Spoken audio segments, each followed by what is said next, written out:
Now that the harvest has been deposited on one or several slides, I will start the smearing.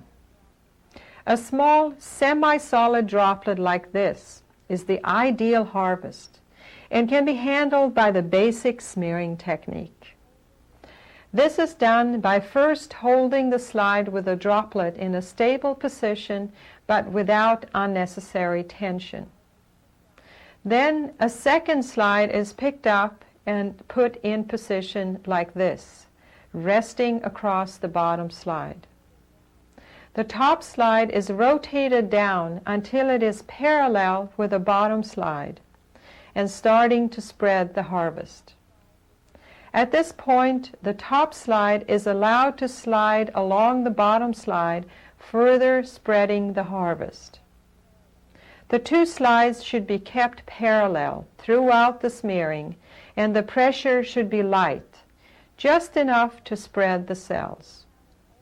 The finished smear should have an oval configuration with even thickness, and virtually all the material will end up on the bottom slide.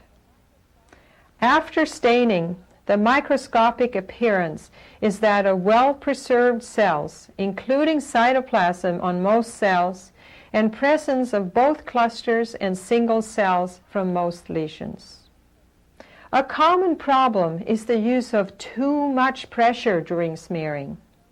This will result in excessive numbers of crushed nuclei and few, if any, cells with preserved cytoplasm. Another common problem is failure to keep the slides parallel throughout the smearing. If smearing is started with the slides at a slight angle, the harvest will be scraped, resulting in loss and severe artifact.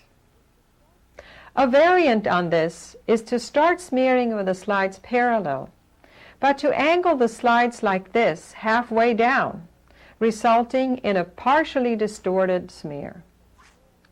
On the left, there is a smear with scrape artifacts starting halfway down the smear, compared to the oval smear without distortion on the right. There are other techniques for smearing semi-solid harvests. One is to simply place a slide on top of the harvest, press lightly, and lift apart. Another possibility is to place two slides together parallel and pull apart. Both these techniques may initially be easier to apply, but the first technique is going to produce a more even smear and less artifact, increasing the chances for a correct diagnosis.